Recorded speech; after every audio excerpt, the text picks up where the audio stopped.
শুধু চিনি নয়, তেল, আটা, পেঁয়াজ, শাকসবজি প্রত্যেকটা জিনিসেরই দাম হু হু করে বেড়েছে। মাথায় হাত মধ্যবিত্ত গৃহস্থের। চড়া বাজার দরের ঠেলায় সংসার চালানো এখন দায় হয়ে দাঁড়িয়েছে। বিক্রি বাট্টা কমে গিয়েছে, মাথায় হাত পড়ছে ব্যবসায়ীদেরও। গত মাসে যে চিনি ৪৫ টাকা ছিল, এ মাসে প্রায় ৭০ টাকা ছুঁই। সর্ষের তেল কিলো ১৮০ টাকা থেকে বেড়ে ২০০ টাকা প্রায় হয়ে গিয়েছে। ৩৫ টাকা কিলো আটা, সেটা ৪০-এ গিয়ে ঠেকেছে। পেঁয়াজের দাম কিলো প্রতি ৩৫ টাকা ছিল, সেটা প্রায় ৫০-৬০ টাকা লাফিয়ে বেড়ে গিয়েছে। পাল্লা দিয়ে বাড়ছে আদা, রসুন, অন্যান্য সবজির দামও। নবান্নের নির্দেশে রাজ্যে সর্বত্রই বাজারে বাজারে ঘুরছিল টাস্ক ফোর্স, কিন্তু এখন সেই টাস্ক ফোর্স কোথায়? চিনি সপ্তাহখানেক আগেও খুচরো বাজারে যার দাম ছিল ৪৫ টাকা প্রতি কিলো, সেই চিনি এই মুহূর্তে এসে পৌঁছেছে ৭০ টাকা প্রতি কিলোতে।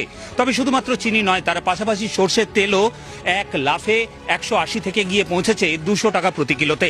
পাশাপাশি আটা, ময়দা, আদা, পেঁয়াজ, রসুন সহ প্রত্যেকটি জিনিসের একেবারে নিত্য প্রয়োজনীয় সামগ্রীর দাম হু হু করে বাড়ছে। গত কয়েকদিন আগেই টাস্কফোর্স বাজারে নেমেছিল, কিন্তু তারপর সেই টাস্কফোর্সের আর কোনো অ্যাক্টিভিটি দেখা যায়নি। ফলে বাজার দর ক্রমশ বৃদ্ধি পেলেও সাধারণ মানুষ জিনিসপত্র কিনতে তাদের কার্যত নাভিশ্বাস উঠলেও কিন্তু কোনো রকম সরকারি অ্যাক্টিভিটি দেখা যাচ্ছে না। এই পরিস্থিতিতে সাধারণ মানুষ চাইছেন একদিকে যেমন টাস্কফোর্সের মুভমেন্ট বাড়ুক, তার পাশাপাশি জিনিসপত্রের দাম কমুক, অন্তত তাতে কিছুটা হলেও সংসার চালানোর ক্ষেত্রে রেহাই মিলবে সাধারণ মধ্যবিত্ত গৃহস্থের। বাঁকুড়া থেকে ক্যামেরায় বুধন কর্মকারের সঙ্গে হীরক মুখার্জি, TV9 বাংলা।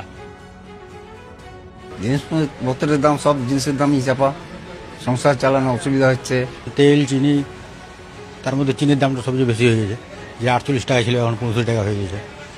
সারাদিনে হয়তো ৫ বার চা খাচ্ছিল, এখন ২ বার খেতে হচ্ছে। দাম মোটামুটি হাই তো আছে সব জিনিস, চিনির থেকে, ডালের থেকে, সমস্ত কিছু। চিনির দামই সবচেয়ে বেশি, সবজির দামও বেশি।